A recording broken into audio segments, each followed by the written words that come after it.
नमस्कार दोस्तों, welcome back to motor redefined. मैं हूं आपका होस्ट और दोस्त अरिंदम घोष और आज मैं आप लोगों के लिए लेकर हाजिर हूं all new 2026 Hero Super Splendor Xtec 2.0 model. जी हां दोस्तों, टाइटल थंबनेल से आप लोगों ने बिल्कुल समझ लिया है। वीडियो के दौरान आज मैं आप लोगों के साथ इस नई बाइक की एक डिटेल राइड रिव्यू शेयर करूंगा, लेकिन सिर्फ राइड एक्सपीरियंस ही नहीं। पहले आप लोगों को सुपर स्प्लेंडर एक्सटेक मिला करता था, अभी एक्सटेक 2.0 मिल रहा है। तो क्या आप लोगों को चीज यहां पर नया कंपनी ऑफर कर रही है इस एक्सटेक 2.0 मॉडल में? बात करेंगे इसके बारे में। साथ ही यहां पर फीचर, स्पेसिफिकेशन, प्राइस और माइलेज पहले के मुकाबले अभी आप लोगों को चीजें कितनी इन सारी चीजों में डिफरेंट मिल रही है या फिर सिमिलैरिटी कितनी है, सबके बारे में डेप्थ यहां पर डिस्कशन करेंगे। और हर वीडियो की तरह इस बाइक को इसकी जो कंपटीशन है उसके साथ भी कंपेयर कर देखेंगे कि अगर आप 125 सीसी में अगर बाइक खरीदना चाह रहे हैं तो ये जो नई सुपर स्प्लेंडर एक्सटेक 2.0 मॉडल है खरीदना आप लोगों के लिए कितना सही हो सकता है।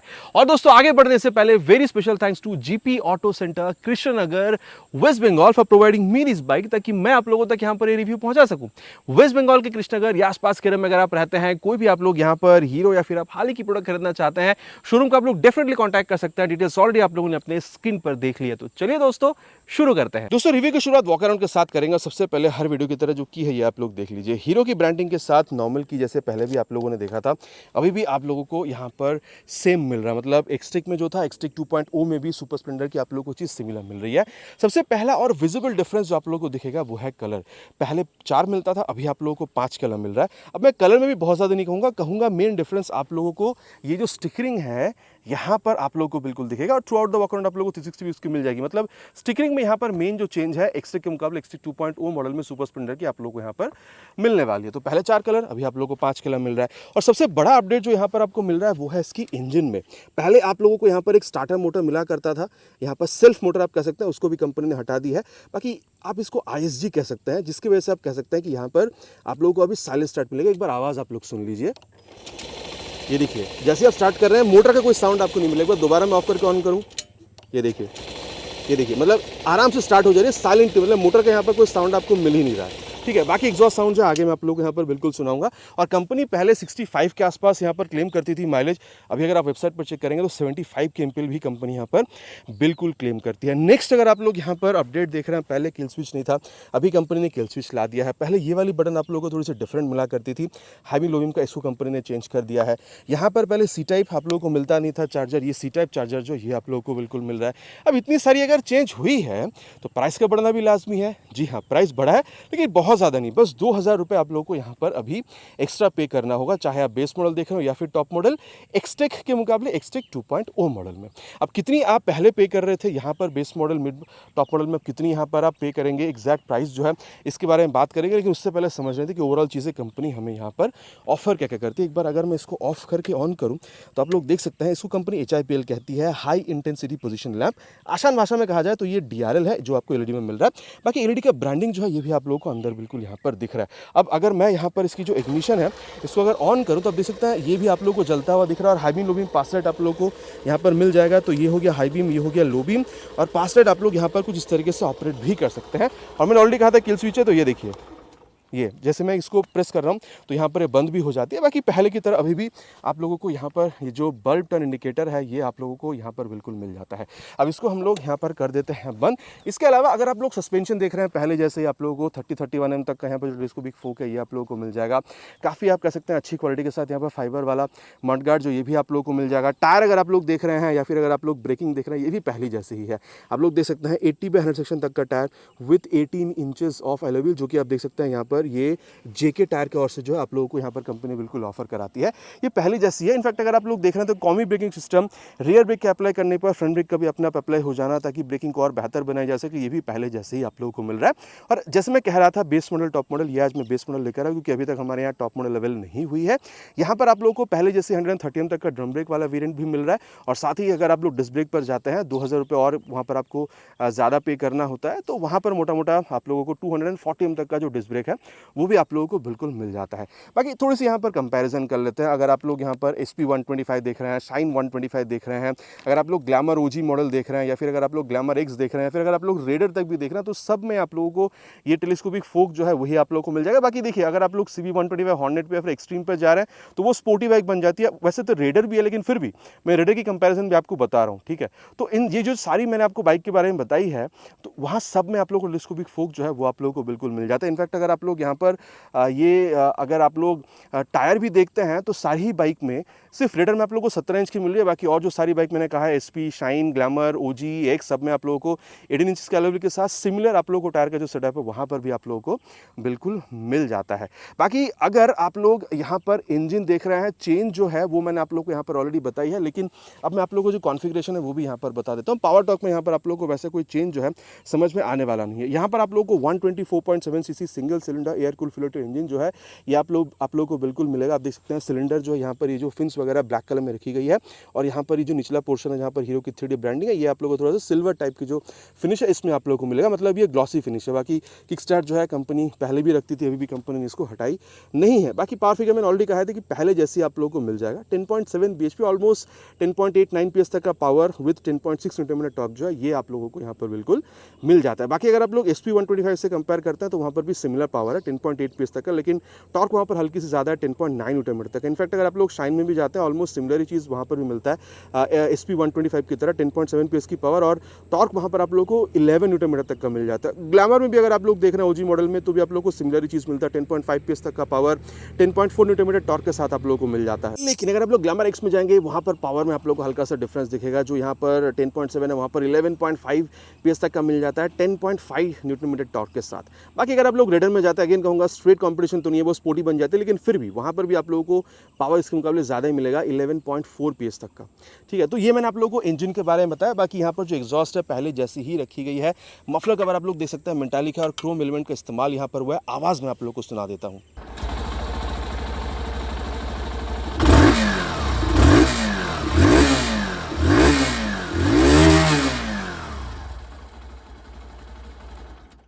आवाज में हल्का सा चेंज समझ में आ रहा है? क्या आप लोगों को सही लग रहा है? नीचे कमेंट पे प्लीज लिख कर बताइएगा। बाकी आप देख सकते हैं यहाँ पर फुटरेस्ट हो गया, ठीक है, या फिर अगर आप लोग ब्रेक लीवर की क्वालिटी देख रहे हैं पहली जैसी ही है और काफ़ी तगड़ी वाली आप लोगों को बिल्कुल मिल जाएगी।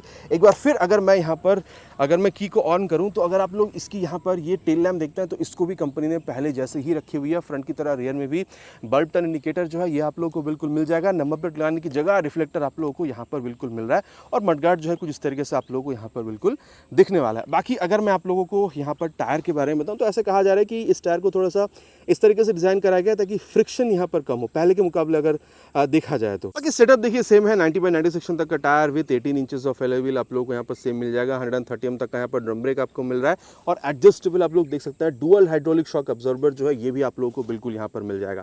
बाकी अगेन अगर मैं आप लोगों को यहाँ पर थोड़ी सी कंपेरिजन बताऊँ तो शाइन आप SP 125 में आप लोग को हल्का सा मोटा टायर मिलता है, वहाँ पर 100 mm तक का आप लोग को मिल जाएगा। अगर आप लोग यहाँ पर शाइन पर देखते हैं 125 तो वहाँ पर आप लोग को सेम टायर सेक्शन जो है वो आप लोग को मिल जाता है। इनफैक्ट अगर आप लोग यहाँ पर ग्लैमर में जाते हैं OG में तो वहाँ पर भी 100 mm तक का आप लोग को मिल जाता है। और अगर आप लोग यहाँ पर अगेन X में जाते हैं तो वहाँ पर भी आप लोगों को ग्लैमर X में 100 mm तक का टायर मिलता है। और अगर आप लोग सबसे ज़्यादा यहाँ पर बड़ी देख रहे हैं, अगर आप लोग रेडर को भी इसमें कंपैरिजन पिला रहे हैं तो वहाँ पर 110 mm तक का आप लोग को मिल जाता है।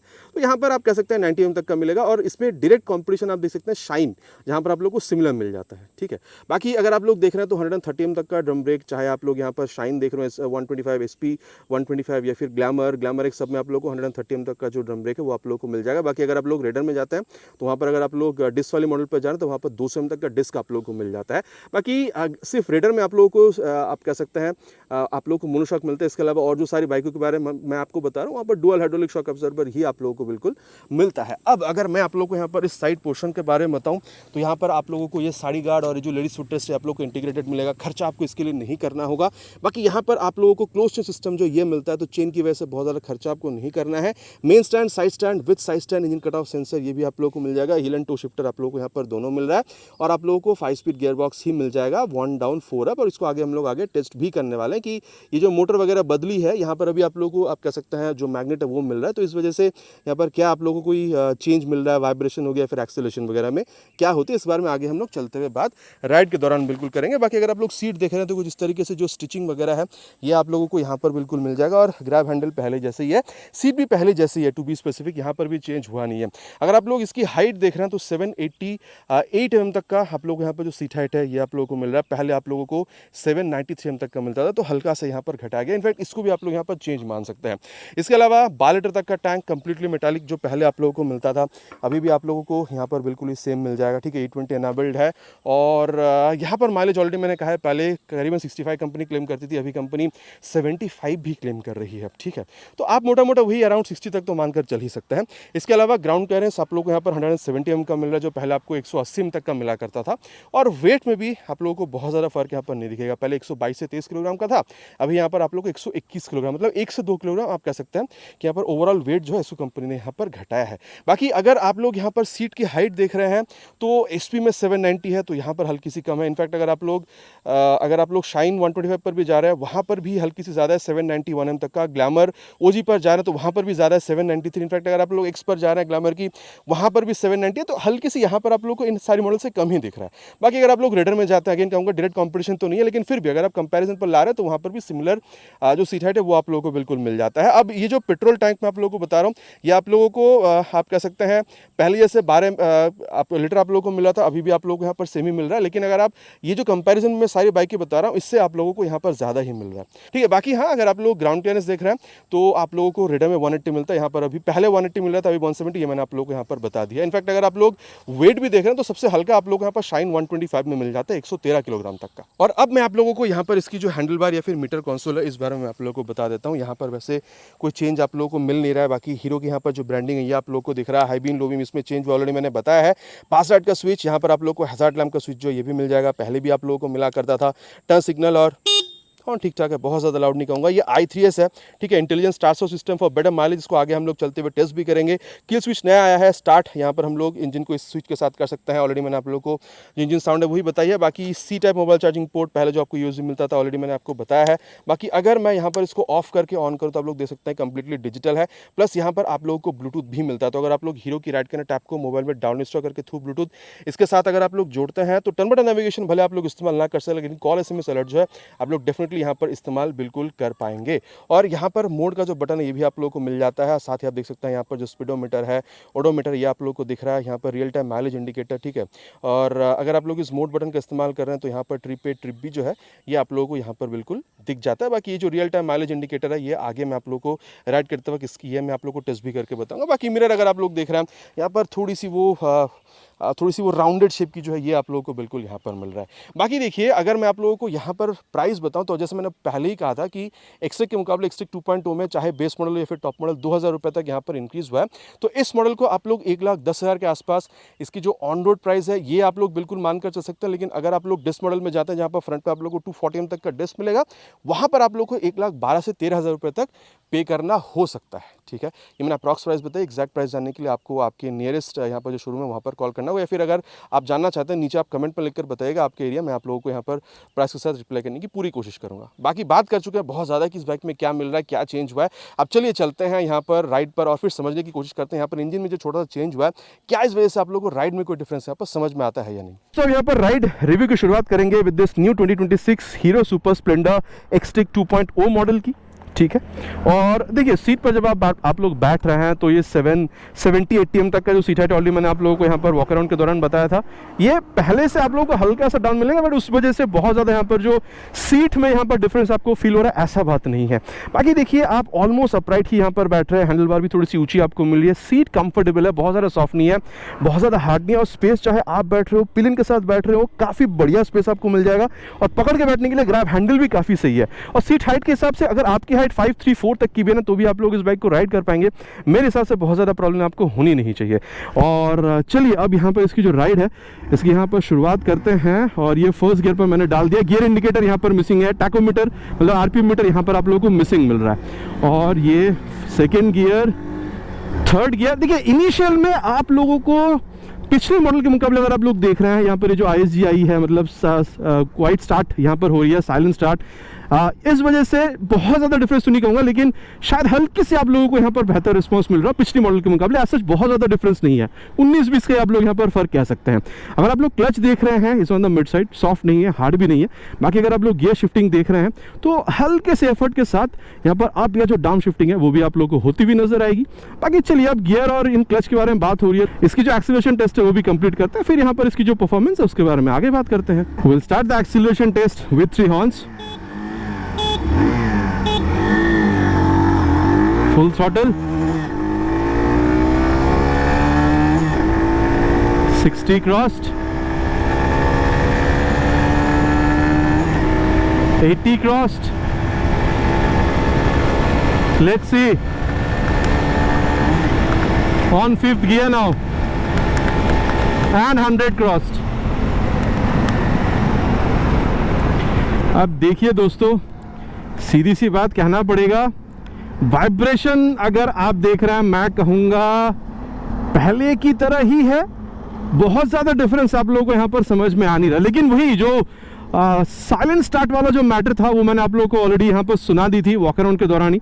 तो उसमें बहुत ज़्यादा आप लोगों को मतलब अगर आप यहाँ पर वाइब्रेशन वगैरह देख रहे हैं स्मूथनेस पे पहले के मुकाबले बहुत ज़्यादा यहाँ पर आप लोगों को जो चेंज है मेरे हिसाब से आप लोगों को यहाँ पर समझ में आ नहीं रहा, ठीक है। और वहीं अगर मैं आप लोगों को यहाँ पर स्टेबिलिटी के बारे में बताऊँ, देखिए अच्छा खासा स्टेबिलिटी आप लोगों को यहाँ पर मिल जाता है। बहुत ज़्यादा प्रॉब्लम मेरे हिसाब से यहाँ पर भी आप लोगों को होनी नहीं चाहिए, लेकिन डेफिनेटली अगर रियर में एटलीस्ट 100 का टायर मिल जाता तो शायद ये और बेहतर हो सकता था। बाकी देखिए फ्रंट में भी 90 का रिक्वायर्ड है, बट ठीक है, मतलब 80, लेकिन रियर में अगर 100 का मिल जाता और ये बेहतर हो सकता था। लेकिन नॉर्मल कंडीशन में ठीक ठाक आप लोगों को यहाँ पर बिल्कुल महसूस हो रहा है, ठीक है। और अगर मैं आप लोगों को यहाँ पर इसकी कंफर्टेबल क्रूजिंग स्पीड के बारे में बताऊँ, कभी अगर आप लोग 150 किलोमीटर निकल जाना चाहते हैं तो मैं कहूँगा 80 तक रखिए इसको। उससे ऊपर आप जा सकते हो, ऑलरेडी मैंने खींच के बताया, लेकिन वो एक स्वीट स्पॉट होगा जहाँ पर ना बहुत ज़्यादा वाइब्रेशन है, ना आप लोगों को स्टेबिलिटी में कोई प्रॉब्लम हो रहा है। बाकी देखिए मैं कहूँगा अगर आप वाइब्रेशन देख रहे हैं तो मोटा मोटा 75-80 तक जब आप लोग पहुँच रहे हैं तो फुट पेक्स में स्पेशली आप लोगों को हल्का सा एक वाइब जो है वो आप लोगों को बिल्कुल फील हो रहा है, ठीक है। और अगर माइलेज के बारे में बताया जाए, देखिए ऑलरेडी मैंने कहा है कंपनी 75 तक क्लेम कर रही है, आप लोग एटलीस्ट 60-65 तक तो यहाँ पर मानकर चल ही सकते हैं। बाकी यहाँ पर आप लोगों को जो i3s है वो भी आप लोगों को मिल जाता है, जो मैंने यहाँ पर अभी ऑन कर रखी है, इंटेलिजेंट स्टार्ट स्टॉप सिस्टम। मान के चलिए यहाँ पर अभी ट्रैफिक है और मैंने यहाँ पर जो बाइक है उसको अभी रोक दिया। अभी देखिए जैसे मैंने रोका क्योंकि ऑन है, तो यहाँ पर i3s जो है यहाँ पर आप लोगों को मिल रहा है। और ये देखिए गाड़ी अभी बंद हो चुकी है, इसलिए अभी i3s जो है यहाँ पर ये ब्लिंक हो रही है। मतलब सामने अगर आपकी काफ़ी ट्रैफिक, आप ज़्यादा से ज़्यादा ट्रैफिक पर राइड करते हैं और जहाँ आप अपनी गाड़ी को बंद करना अगर भूल गए, अगर मान के चले ट्रैफिक पर भी अगर आप खड़े हैं, तो अगर i3s ऑन है तो आप कह सकते हैं 5 से 7 सेकंड में अपने आप गाड़ी जो है, मतलब यहाँ पर बाइक जो है जो इंजन उसको शट डाउन कर दी, ताकि माइलेज को और यहाँ पर ज़्यादा बेहतरीन बनाया जा सके। बाकी अगेन अगर आपको स्टार्ट करना है, यहाँ पर आपको स्टार्ट बटन दबाने की जरूरत है, बस यहाँ पर क्लच पकड़ लीजिए और अभी देखिए i3s जो ब्लिंक करना बंद हो चुकी है क्योंकि गाड़ी जो है वो ऑन हो चुकी है। और ये देखिए अभी आप लोगों को यहाँ पर ये साउंड भी मिल रहा होगा। तो इस तरीके से जो है आप कह सकते हैं कि यहाँ पर जो i3s है वो आप लोगों को यहाँ पर काम भी करती हुई नजर आ रही है, जो पहले भी आप लोगों को मिलता था। बाकी देखिए अगर मैं आप लोगों को समरी बताऊं तो पहले के मुकाबले अभी अगर आप लोग देख रहे हैं एक्सेलरेशन में या फिर आप कह सकते हैं यहाँ पर स्पीड में, पिछले मॉडल के मुकाबले अभी आप लोगों को बहुत ज़्यादा, मेरे हिसाब से बहुत ज़्यादा डिफरेंस आप लोगों को मिल नहीं रहा है, ठीक है। बाकी अब अगर मैं आप लोगों को यहाँ पर इसकी ब्रेकिंग के बारे में बताऊं तो पीछे वैसे कोई है नहीं। चलिए अब मोटा मोटा इसको ले चलेंगे 50 के ऊपर और ये 56 पे ले जाके फ्रंट ब्रेक। देखिए ये ड्रम ब्रेक वाला वेरिएंट है, मैंने इसकी डिस्क ब्रेक पहले जो एक्सटेक आ रही थी वो भी मैंने चलाकर देखी हुई है, वो दोनों का ही एक्सपीरियंस आप लोगों के साथ शेयर कर सकता हूँ क्योंकि डिस्क सेटअप में या फिर ड्रम सेटअप में कोई चेंज तो हुआ नहीं है। वैसे यहाँ पर अगर आप लोग देख रहे हैं, मैंने 50-60 की स्पीड पर जाके अगर आप लोग ड्रम ब्रेक यूज़ कर रहे हैं तो मैं कहूँगा देखिए ठीक ठाक है, बहुत ज़्यादा इफेक्टिव ऐसा मैं नहीं कहूँगा, लेकिन कुछ लोग ऐसे हैं जिनको अभी भी ड्रम ब्रेक की ज़रूरत है, उनके लिए ठीक है। लेकिन अगर आप लोगों को थोड़ा सा ज़्यादा रिस्पॉन्स सही चाहिए तो मेरे ख्याल से आप लोगों को 240mm की जो डिस्क ब्रेक है उस आप कह सकते हैं मॉडल पर आप लोगों को जाना सही रहेगा। यहाँ पर भी ठीक ठाक है मैं अगेन कहूँगा, लेकिन अगर आप डिस्क ब्रेक लेते हैं तो वहाँ पर आपको और बेहतर आप कह सकते हैं जो ब्रेक यहाँ पर रिस्पॉन्स है वो आप लोगों को बिल्कुल मिल जाएगा, ठीक है। और अब यहाँ पर इसकी जो रियर ब्रेक है उसको हम लोग एक बार यहाँ पर यूज़ करके देखते हैं। वैसे पीछे कोई है नहीं और 50 तक ले जाएंगे और ये 51 पे ले जाके रियर ब्रेक। देखिए रियर ब्रेक में आप लोगों को कॉम्बी ब्रेकिंग सिस्टम मिलता है। रियर ब्रेक के अप्लाई हो जाने पे फ्रंट ब्रेक का भी अपने आप अप्लाई हो जाना, ताकि ब्रेकिंग को और बेहतर बनाई जा सके। तो उस हिसाब से अगर आप देख रहे हैं रिस्पांस आप लोगों को ठीक ठाक मिला। लेकिन अगेन वही, अगर आप इन जनरल देख रहे हैं प्रोग्रेसिव नेचर की है, रियर ब्रेक पे जैसे आप पैर रख रहे हैं हल्का सा स्पीड का स्लो डाउन हो जाना, ठीक है। अब रियर के साथ साथ हम लोग यहाँ पर फ्रंट ब्रेक को मैनुअली अप्लाई करके देखेंगे, वैसे वही अराउंड 50 से ऊपर ले जाकर और ये 59 पे ले जाकर रियर विद फ्रंट। ये उल्टे साइड से लो क्यों आ रहा है भाई? ठीक है, मैं कहूँगा रियर विद फ्रंट अगर आप लोग कर रहे हैं तो मेरे ख्याल से एक बेहतर रिस्पांस आप लोगों को मिला। लेकिन अगेन मैं कहूँगा अगर आप लोगों को बेस्ट रिस्पांस चाहिए तो मेरे हिसाब से आप लोगों को फ्रंट ब्रेक में जो डिस्क सेटअप है उस मॉडल के साथ आप लोगों को जाना चाहिए। और हाँ, पहले की तरह ही ब्रेक रिस्पांस है। ब्रेक रिस्पांस में भी आप लोगों को ऐसा पिछले मॉडल के मुकाबले यहाँ पर आपको कोई डिफरेंस समझ में नहीं आ रहा है, ठीक है। बाकी सस्पेंशन की अगर बात करी जाए, देखिए मैं कहूँगा चाहे आप फ्रंट देख रहे हो या फिर आप मिड देख मतलब रियर सस्पेंशन आप देख रहे हो, आप लोगों को मिड साइड पर मिलेगा, ठीक है। ना सॉफ्ट ना हार्ड, मतलब ऐसा मैं कह सकता हूँ चाहे आप इस तरीके से सिटी राइड कर रहे हो या फिर इस तरीके से हाईवेज पर अगर आप लोग राइड कर रहे हो, हाई स्पीड कर रहे हो, टॉप स्पीड कर रहे हो, या फिर हल्का सा ही अगर आप लोग कॉर्नर वगैरह भी ले लेते हैं तो भी अच्छा खासा रिस्पॉन्स आप लोगों को मिल जाएगा। छोटे मोटे गड्ढों को यह आराम से झेल सकती है, ठीक है। सस्पेंशन का जो सेटअप है, स्पेशली इसलिए मैं कह रहा हूँ क्योंकि जो रियर में डुअल हाइड्रोलिक शॉक अब्जॉर्बर है, छोटे मोटे गड्ढे को भी यहाँ पर ये बिल्कुल झेल सकती है। ये मैं आप लोगों से यहाँ पर बिल्कुल कह सकता हूँ, ठीक है। तो देखिए मैं कहूँगा अगर आप लोग बहुत ज़्यादा गड्ढा है फिर बहुत ज़्यादा बाउंस पर से नहीं जा रहे हैं तो मेरे ख्याल से आप लोगों को बहुत ज़्यादा झटका ही नहीं देगी। लेकिन हाँ, अगर आप बहुत ज़्यादा मतलब गड्ढा है फिर बहुत ज़्यादा बाउंस पर से जा रही है, कोई भी बाइक कोई भी सस्पेंशन आपको झटका देगी, ये भी देगी। लेकिन काफ़ी हद तक अगर आप गड्ढों पर भी जा रहे हैं तो ये जो सस्पेंशन आप लोगों को कंफर्टेबल राइड दे सकती है, ठीक है। और अगर आप ओवरऑल फील देख रहे हैं, मैं कहूँगा देखिए थोड़ी सी बेहतर आप लोगों को पहले के मुकाबले बिल्कुल फील होगा। मतलब प्रैक्टिकल चीज़ जैसे कि यहाँ पर आप लोगों को एक किल स्विच मिल रहा है, ठीक है। हज़ार्ड लैम्प तो आप लोगों को यहाँ पर पहले भी मिलता था। इको यहाँ पर इंडिकेटर जो है वो भी आप लोगों को यहाँ पर मिल जा रहा है, ताकि इस अगर आप लोग यहाँ पर स्पीड पर चला रहे हैं तो आप लोगों को बेहतर माइलेज मिलेगा, वो आप लोग यहाँ पर स्क्रीन पर ही शो हो जाता है। आप देख सकते हैं यहाँ पर जो रियल टाइम माइलेज इंडिकेटर है। बाकी देखिए ये पॉसिबल नहीं है कि 100 मिल जाए, बट ठीक है, मतलब अभी स्पीड स्लो तो इतनी दिखा रही है। बट अगर मैं आप लोगों को बताऊँ यहाँ पर, तो अगर मैं यहाँ पर इसको खींच भी रहा हूँ ना, तो आप लोग देखिए यहाँ पर, तो जिस हिसाब से यहाँ पर मैं 5th गियर पर हूँ और इस स्पीड पर हूँ तो कितना आप लोगों को माइलेज मिलेगा वो भी यहाँ पर बता देते। तो ये एक आप कह सकते हैं आपकी यहाँ पर जो कंफर्ट है उसमें ऐड कर देते हैं। मतलब आप माइलेज को भी कंट्रोल कर सकते हैं काफ़ी हद तक। स्पीड में कम चलाइए, आप लोगों को बेहतर माइलेज मिलेगा। कौन सी स्पीड तक आपको बेहतर माइलेज मिल रहा है वो भी आप लोग अपने हिसाब से आराम से इसको राइड कर सकते हैं। बाकी देखिए मैं तो कहूँगा राइड क्वालिटी में बहुत ज़्यादा डिफरेंस जो है पहले के मुकाबले आप लोगों को अभी नहीं मिल रहा है, ठीक है। राइड क्वालिटी पहले जितनी ही है। बाकी मैं कहूँगा रियर टायर एटलीस्ट अगर थोड़ा सा और चौड़ा मिलता था और मज़ा आता। बाकी हाँ, अभी भी आप लोगों को अच्छा खासा यहाँ पर ये एक्सपीरियंस दे रही है। आप खुद राइड कर रहे हो या फिर आप पिलन के साथ राइड कर रहे हो, आप यहाँ पर सिटी राइड कर रहे हो, या फिर आप अगर इस तरीके से थोड़ा बहुत अगर आप लोग मतलब ओकेशनल लॉन्ग राइड 150 किलोमीटर पे अगर आप लोग प्लान कर रहे हैं, मेरे हिसाब से आप लोगों को यहाँ पर बहुत ज़्यादा तकलीफ नहीं होनी चाहिए, आप जा सकते हैं। लेकिन हाँ, सिटी राइड मेन आप करिएगा तो सही रहेगा। लॉन्ग राइड के लिए बहुत ज़्यादा मैं इसको रेफर नहीं कर रहा हूँ। ओकेशनल लॉन्ग राइड मैंने ऑलरेडी आप लोगों से कही है। बाकी देखिए मैंने आप लोगों को बता दिया कि इस बाइक में क्या मिल रहा है, कितनी डिफरेंट है पिछले मॉडल के मुकाबले। अब चलिए चलते हैं यहाँ पर इसकी कंक्लूजन पर जाकर बात करेंगे कि फिर यहाँ पर इस बाइक को उसकी कॉम्पिटिशन के साथ अगर आप लोग कंपेयर कर रहे हैं तो कितना सही होगा आप लोगों के लिए खरीदना। बाकी दोस्तों अब ये सत्यवचन की घड़ी कंक्लूजन का समय कि फिर ये बाइक खरीदना आप लोगों के लिए कितना सही हो सकता है। देखिए मैं कहूँगा पिछली मॉडल के मुकाबले, एक्सटेक मॉडल के मुकाबले एक्सटेक 2.2 मॉडल में मैं कहूँगा परफॉर्मेंस वाइज बहुत ज़्यादा आप लोगों को चेंज समझ में तो आ नहीं रहा है। लेकिन डेफिनेटली अगर आप लोग 2 से 3 हज़ार रुपये ज़्यादा पे कर रहे हैं तो और जो सारी चेंजेस आप लोगों को मिल रहा है ये डेफिनेटली इसको और ज़्यादा वर्दी बना देती है। क्या क्या चेंज हुआ ऑलरेडी मैंने आप लोगों से वॉक अराउंड के दौरान शेयर करी है। तो देखिए मैं कहूँगा आप यहाँ पर ऑफिस गोइंग है, आप यंग हैं, आप कॉलेज गोइंग हैं, आप मिडिल एज तक के हैं, खुद राइड करते हैं, आप पिलन के साथ राइड करते हैं, सिटी राइड करते हैं, आप ओकेशनल लॉन्ग राइड पर भी निकल जाते हैं, सारी क्राइटेरियाज को ये जो बाइक है ना फुलफिल करती है। तो डेफिनेटली आप इसको खरीद सकते हैं। 125 सीसी में आपको अच्छा लुक चाहिए, आपको अच्छा फीचर चाहिए, आपको अच्छा माइलेज चाहिए, ठीक है, और एक अच्छा तगड़ा आप लोग को यहाँ पर एक्सीलरेशन मतलब 125 सीसी के हिसाब से कम्यूटिंग सेंस पर अगर आप लोग बाइक देख रहे हैं तो ये सारी चीज़ आप लोग को यहाँ पर भी कंपनी बिल्कुल ऑफर करिए। और डेफिनेटली पिछले मॉडल के मुकाबले ये थोड़ा सा 2-3 हज़ार रुपये ज़्यादा भी अगर आप लोग पे कर रहे हैं यहाँ पर तो एक वर्दी प्रोडक्ट भी आप लोगों को बिल्कुल फील होगा। बाकी हाँ, अगर आप लोग 8 से 10 हज़ार रुपये ज़्यादा पे करते हैं तो आप लोगों को आप कह सकते हैं क्रूज कंट्रोल आप लोगों को ग्लैमर एक्स पे मिल जाएगा, ठीक है। आप लोगों को वहाँ पर जो throttle body right by wire जो है वो भी आप लोगों को वहाँ पर मिलता है। थोड़ा सा बेहतर एक्सपीरियंस वहाँ पर आपको मिलेगा, बिकॉज कंसोल वगैरह आप लोगों को थोड़ी सी और एडवांस वहाँ पर आप लोगों को मिल रहा है। बाकी अगर देखिए, मैंने पहले भी कहा था कि रेडर को डायरेक्ट यहाँ पर कंपटीशन पर लाना नहीं चाहिए, लेकिन हाँ वहाँ पर भी अगर आप लोग देख रहे हैं, आप लोग 8 से 10 हज़ार रुपये ज़्यादा पे करेंगे मॉडल, मतलब बेस मॉडल तो नहीं, लेकिन अगर आप लोग मिड मॉडल तक जा रहे हैं तो वहाँ पर भी आप लोगों को थोड़ा सा बेहतर एक्सेलेरेशन वगैरह मिल जाएगा, पावर ज़्यादा है वहाँ पर भी आप लोगों को, आप कह सकते हैं कंसोल में थोड़ा सा आप लोगों को बेहतर फीचर जो वो मिल जाएगा, लेकिन अगेन वहाँ पर आप प्राइस ज़्यादा पे कर रहे हैं। तो देखिए, मैं कहूँगा 125 सीसी में कम्यूटिंग हो, या फिर अगर आप लोग थोड़ा सा मतलब देखिए स्पोर्टी तो नहीं है, लेकिन अगर कम्यूटिंग ही मतलब एक स्टाइलिश कम्यूटिंग बाइक अगर आप ढूंढ रहे हैं जहाँ पर अच्छी दिखने में होनी चाहिए, अच्छी आप कह सकते हैं फीचर हो, अच्छा माइलेज भी आप लोगों को मिल जाए, मेरे ख्याल से 2026 हीरो यहाँ पर सुपर स्प्लेंडर एक्सटी 2.0 मॉडल एक बहुत बेहतरीन प्रोडक्ट आप लोगों के लिए बिल्कुल रह सकता है। बाकी आफ्टर दिस रिव्यू आप क्या समझ रहे हैं, इस बाइक को आप खरीदेंगे या फिर कंपटीशन में और जो बाइकों के बारे में मैंने आप लोगों से यहाँ पर डिस्कशन कर, उसमें से आप कोई बाइक खरीदना चाहेंगे, नीचे कमेंट पर लिख कर बताना प्लीज़ नहीं भूलेगा। It's my request. आशा करता हूँ वीडियो आपको पसंद है, अगर पसंद आई है तो प्लीज़ वीडियो में एक लाइक कर दीजिएगा।